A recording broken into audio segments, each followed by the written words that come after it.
Is your fear keeping you safe, or is it keeping you small? Because it doesn't matter that you feel the fear, it's what you do with it. Hello and welcome to the Business of Happiness podcast. I'm your host, Dr. Tarryn MacCarthy. Today we are talking about befriending fear and how to create a mindset of having fear as an ally. This is an exciting episode, and before we dive into what I have learned over my career and in my personal development in terms of how fear can really be an indicator that points you in the direction of happiness, I first want to just welcome you all to the Business of Happiness Hive, which is my private Facebook group. And we have some brand new members I have to give a shout out to because I am so excited for you to have joined this team.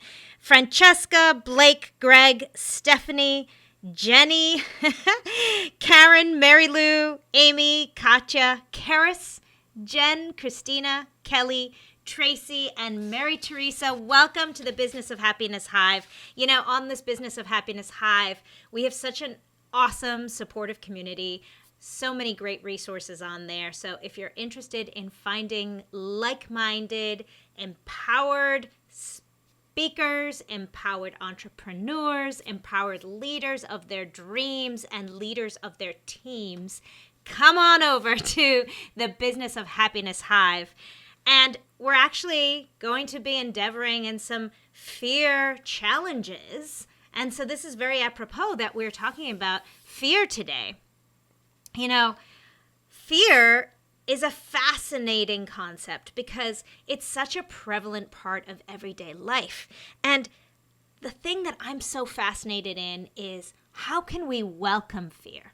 Fear is always going to be there. How can we welcome fear? How can we use fear as a tool? I know each and every single one of you have had experience with fear. In fact, that's the one thing that every human on the planet has in common. And it was something that was so pervasive for us in the last year during this pandemic is all this intense, heightened experience of fear and a collective fear. And, you know, it's exhausting when you let fear just perpetuate for so long. So I'm fascinated with this concept of how do the really exceptional high achievers face fear? And what is it, if all of us are feeling fear at any time, at any point in time, and to different levels, what is it about those who can be so resilient and courageous and can face fear head on? And what is it about those of us who crumble? You know, I've been there. I've been in that place where I've just felt like fear was so overwhelming.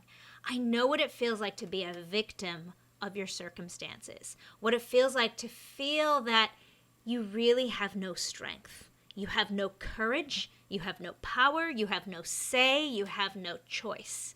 And that's what fear does. And you know, I always say fear is a liar, but I think that fear is also an indicator. So how do we change our relationship with fear? What is your relationship with fear? How has fear been either a detractor from your dreams, or has fear actually galvanized you to chase your dreams? This is the question that we're looking at today. I've been afraid my whole life. I can think back to when I was little, I was terrified of so many things. You know, we carry with us as a certain identity, certain fears. I used to always identify with having a fear of snakes. You know, I had so many other fears, fear of judgment, fear of not living up to my dreams, fear of not being happy. Believe it or not, that was a big fear of mine. And I've also seen what it's like to face fear. And in this journey, I've come to have a new relationship with fear that I'd love to share with you here today. So as we walk through this today, I'd love to know kind of what your opinion is. So please leave a response down below the show notes or let me know over on Instagram or Facebook. I'd love to know how your experience of fear has shaped your life. The point isn't to end fear. It's what you do with it that matters. this is the really interesting thing. As I said before, we don't have an end to fear. Fear serves a lot of incredible purposes. It actually can be a great ally. Fear, number one, can keep us safe. It's part of our intuition, and one of the biggest problems when we try to repress fear or overcome fear or live without fear or beyond fear, we end up resisting that really important intuition, inner knowing. We turn it off. When you decide that, man, I'm just not going to feel any fear, what we actually do is we're repressing it. And we all know what happens when we repress emotions. They just become bigger and bolder and start swimming inside of us and come out sideways. And what that looks like in adulthood is blame or aggression, anger, sadness too. Fear can manifest in sadness. Or, at its worst, irrational thoughts and behaviors. That's just fear speaking.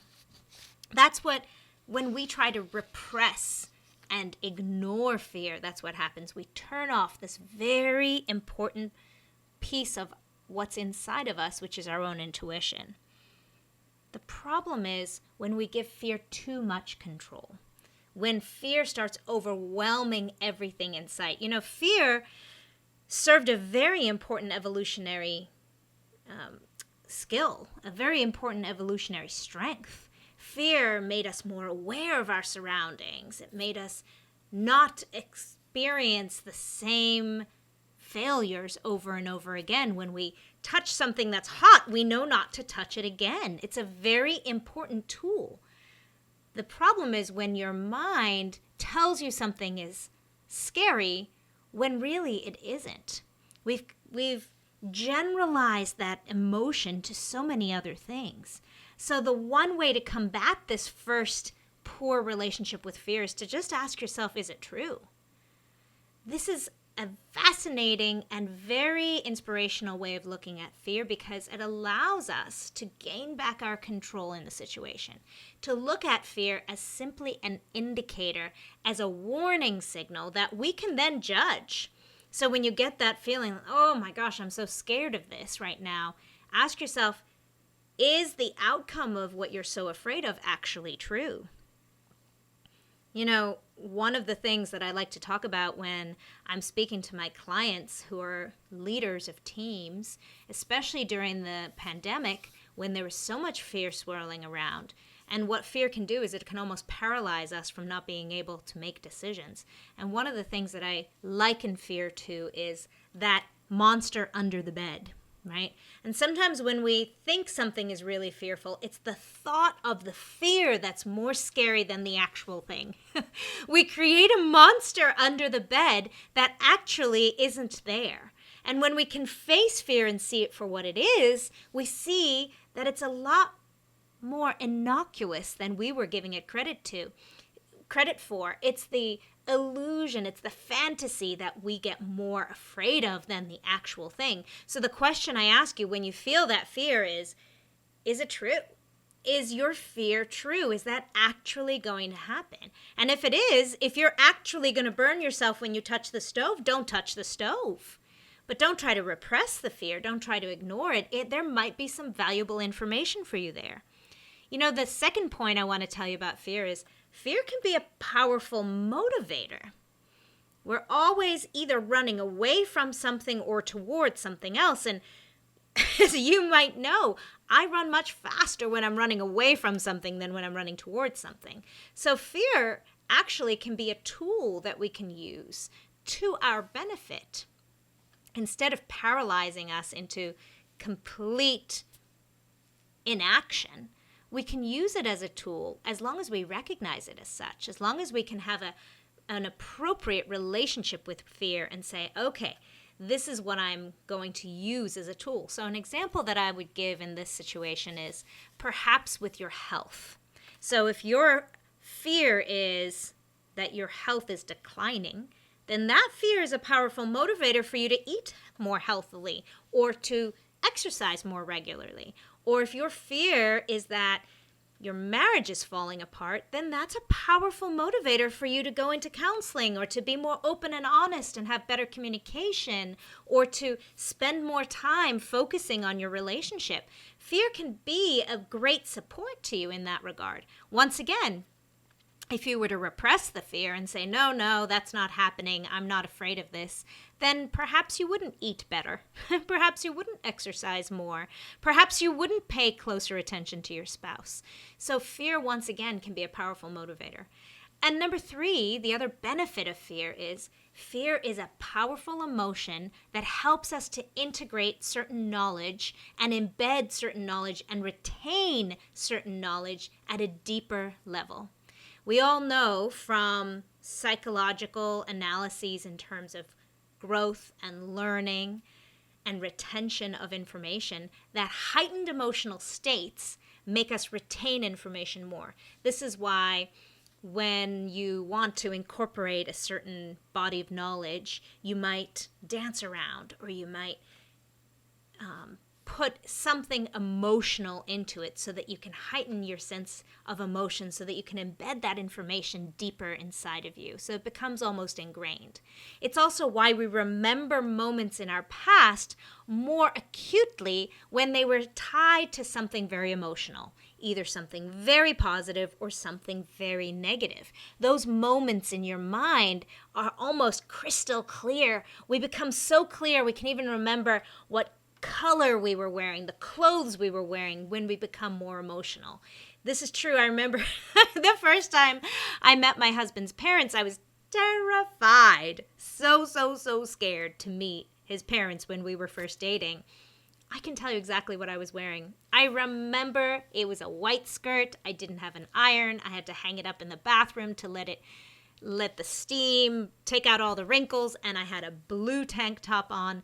I remember this so clearly as if it was yesterday, and that was 25 years ago. And I can't tell you what I wore last Tuesday, right? But that memory is embedded and ingrained inside of me because of that heightened emotional state. And that one, in that situation, was fear. So we can use fear in that regard as a tool for increasing retention and learning. So actually, fear can be a great ally to us. The question is, what is your relationship with fear? I've been studying recently this incredible person. Her name is Kristen Ulmer. And she is a very well heralded, incredible skier. She did these kind of extreme skiing off of mountains and cliffs and enormous accomplishments and feats of acrobatic and athletic skill and acumen that really had never been seen before. She was, for a long time, she was considered the best skier, not just the best female skier, but the best in the 90s. Actually, for 12 years in a row, she was the best female extreme skier, which is incredible, especially when it comes to sports. And she later on went on to become a very famous paraglider, and now she's the leading expert on fear. So I've been fascinated by her interpretation of how she uses fear. And she actually says that there are really only 4 basic choices when it comes to fear. When you recognize fear, when there's fear that happens, there's only 4 basic choices. And she lists them in order of kind of the worst way to acknowledge fear and the worst relationship with fear to the best way. And interestingly, she says that she had both of the first and the fourth that were constantly running for her. So she was doing some things with fear very positively without even knowing it, and then also had a very negative relationship with fear. So the first level of what we could do when we come across fear is to resist it. This is what we were just talking about. Ignoring it, blocking it out. Not listening to our intuition is the downside when we ignore it or block it out. We also have this inner conflict when we ignore anything. It's this getting out of alignment with our values, and it's very difficult to be blocking and stuffing something down year after year after year. Almost like you can fool some people, but you can't fool yourself. And when you try to fool yourself year after year and tell yourself This isn't scary. In her situation, this is exactly what she did. She was flying off the sides of mountains and being threatened by avalanches and jumping off high precipices when no one else would. So she was telling herself, I'm not afraid. I'm not afraid. In fact, she even identified with not having any fear. If you're listening to this podcast, chances are you didn't get into business to be miserable. The problem is that people feel that if their business gets busier, if they start becoming more successful, that happiness will eventually set in. But it can actually get worse. This is why I created the Business of Happiness Prosperity Coaching. In this one-on-one coaching, we look at how to redefine success on your terms and re-find the joy and the passion in your dream. Visit me at thebizofhappiness.com and become the happiest business owner you know. And even experts and incredible athletes like Laird Hamilton, he's a big wave surfer who does these incredible feats of absolute courageous actions in athleticism. Even Laird says there's no such thing as no fear. It's what your approach is to the fear that matters. We're never going to be without fear. And I really like to think about life in that regard because it gives us freedom to not have to overcome fear. We're always trying to be more courageous, braver. And the thing about courage is you cannot be courageous if you don't first feel the fear. There's no such thing as courage if something's not scary. That's true for me in so many regards. There's some things I'm just not afraid of. I'm not afraid of losing in a chess match because chess doesn't matter to me. You know, certain things that I'm not afraid of. I'm not afraid of being the shortest person in the room, even though often I am. It doesn't bother me. I'm not afraid of it. It's not something that I value to be taller. So fear can be an indicator of what our values are, and if we resist those fears, if we push them down, we actually ignore the very key indicators of what's most important to us. The second reaction to fear that Kristen Ulmer mentions is we can accept fear. Just step in the right direction. That's a step in the right direction. We can accept, okay, I'm afraid. The problem with this level of acknowledging fear is that it does speak a little bit to laissez-faire. You know, it is what it is. I have no control. I'm afraid. And we tend to, even though we acknowledge that we have the fear, we don't ask for any power over it or for any allyship with it. We just accept it for what it is. And so that's when we begin to take on fear as a definition of ourselves. Remember I mentioned earlier, I'm afraid of snakes. So if I just accepted that, all right, I'm afraid of snakes, and never did anything about it, I'd never be addressing the fear for what it was. The third step is embracing the fear. And now we're getting closer to it. When we embrace fear, inherent in that is not just an acceptance of fear, but an allowing of it, right? So still in accepting, we might still resist it a little bit or put it to the side or avoid it. So accepting it might let us know that we're afraid, but man, am I going to avoid snakes? Embracing the fear means I recognize I have this fear, not ignoring it. I'm accepting it, but I'm also embracing it. So I'm acknowledging it and moving forward. The fourth and most powerful step and reaction to fear, and this is the one that I think is an even stronger and more acute directional arrow to our happiness, is welcoming fear. When we welcome fear, we can heighten or sharpen our decisions. We can use all those attributes of fear that I was talking about earlier in the podcast in terms of making us pay attention, focus. When you're fearful, you become so much more focused. Instead of just ignoring it, we can use it as a tool to hyper-focus for us. So maybe welcoming fear. It can bring your best self, and we can create an intimate relationship with fear. It's this fourth level that I really want to talk about because When we allow for fear, we welcome it, we embrace it, and then we step into it, we can maintain that intuition that we have. We can still ask ourselves the question, I'm scared of this right now. Is it safe? But the real question I want you to ask yourself is your fear keeping you safe or is it keeping you small? Because it doesn't matter that you feel the fear, it's what you do with it. When you can recognize, I am scared of this situation, what is that telling me?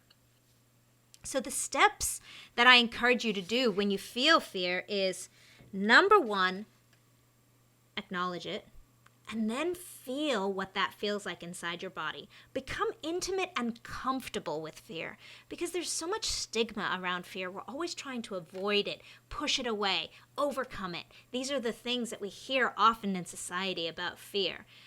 Be courageous despite fear. My question is, can we start to own it as a feeling that is inevitable? So what does it feel like to be afraid? When you're in that moment, next time you feel something fearful, just settle into your body and find where it is. Close your eyes and feel where that fear is sitting.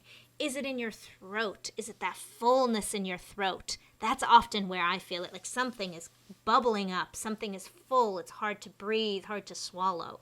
Or is it in the tension in your neck and shoulders? Are you holding your shoulders tight?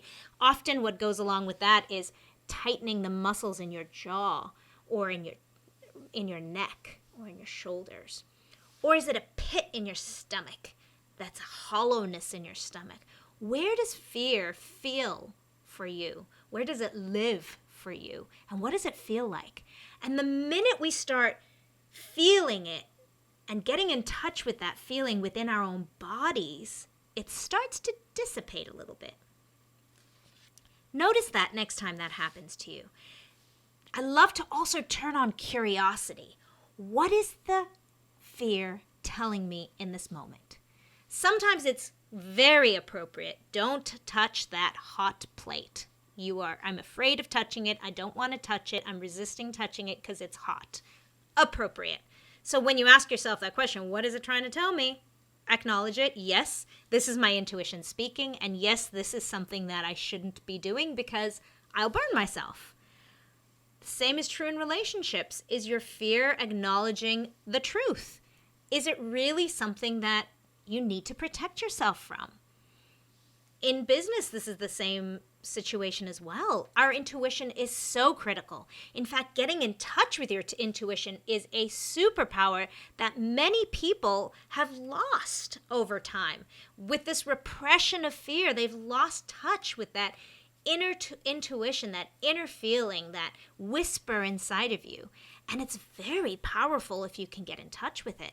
So don't repress it. Ask yourself, what is the fear telling me in this situation? Embrace it like a friend and become familiar with it. But ask yourself again, is it true? Or is this me just generalizing this fear and making something bigger out of it than it really is? It's our attempt to avoid the fear that's uncomfortable. It's not the fear itself. It's when we try to resist it, when we try to avoid it, when we try to stuff it down, when we numb it. That's when we get very uncomfortable. The fear itself is just information and feedback. And then the third step in facing fear is, can you change your language about it? I have such a strong belief in the language that we use inside our heads is so enormously powerful. Even saying something like, do it despite the fear. What if we rather change that language to do it because of the fear? And what I mean by that is, can we take this indicator of fear and use it as a directional compass of what we should or shouldn't face and head towards? Because there have been moments in my life when if I hadn't stepped into the fear, I would have missed an enormous opportunity. One of those opportunities is an opportunity for happiness. Remember when I was speaking about how there's certain things that just don't scare me? Well, the things that do are the things that matter most to me. So what am I most afraid of? I'll tell you, something that can keep me up at night is the fear of being a bad mom. That is so scary to me. That I will lie awake for hours if I've had a conversation with one of my kids that I regret, or I thought I spoke poorly, or I wish it hadn't gone the way it had. It's speaking directly to a fear of mine. That is my fear that I won't be a good mother. Wow, what an interesting concept. And when I can look at it from that aspect of curiosity, I can ask myself, why is this so scary to me? It's because it matters so much to me. It's because it matters so much to me. So you can ask yourself question, why? Why is this scary? And then secondly, why does this matter so much to me? It matters to me because that's one of my greatest values, is to be an excellent mother, to be a wonderful mother to my children. Fear of losing love because love might be the most important value for you. Fear of not succeeding because maybe achievement is a high value of yours. Growth, being significant is a high value of yours. Whatever it is, it might be pointing you directly to what those values are. And how can we use fear as an indicator to help us find our purpose? Now we're really talking. I'll tell you, from my own personal experience, years ago, when I was at my most fearful, and I was swimming in fear, everything around me seemed scary. I very quickly realized that I didn't feel like myself, that I was completely out of alignment with my values. And my biggest fear was that I wouldn't find myself again. And for me, that self was a happy, positive, empowered, very optimistic person. And I didn't feel that way. And the minute I honed in on what my fear was, I knew what I had to attack. I knew what I had to face. It was a very clear indicator, like a bright neon flashing light, letting me know, wow, Tarryn, you really value optimism. You value that part of yourself that believes in finding happiness and positivity. That is what sparked the business of happiness in its infancy, was this realization of what is most important to me when I was so fearful that I wouldn't be able to find it again. And that is what sparked my journey and my ability to find it as a purpose in my life, because then I realized, wow, this is the most scary thing for me right now. Now I know what is defining my values. You know, Ralph Waldo Emerson said, "He who is not every day conquering some fear has not learned the secret of life." Isn't that interesting? Ralph Waldo Emerson thought that the secret of life is being very clear on what your fears are. And he said conquering them. I would change that wording now in terms of creating an ally out of fear. Even Kristen Ulmer, she was speaking in a podcast recently that I was listening to recently, and she talked about fear as being the Robin to your Batman. That actually it's a huge support and a sidekick. You don't want to get rid of Robin. You don't want to conquer Robin. You want Robin as an ally, because fear can sometimes see things that you can't. That's that intuition piece that speaks to you. And so you can go arm in arm with fear, but can you allow yourself to still be in control and still be the driver of your ship, still be in control of where your dreams are going, still be in control of what decisions you make, and use fear just as an indicator and a feedback of what's happening around you. Well, my friends, I hope this was of interest to you. I am fascinated with this concept of fear. I'm hoping to dive deeper and deeper into it and get some guests on here in the near future to talk to us about how they have addressed fear in their lives.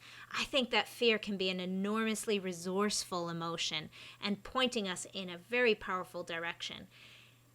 As always, I thank you for joining us on this episode. Thank you for thinking outside the box. Thank you for thinking differently, and thank you for being on this journey together in this pursuit of the business of happiness. Bye-bye.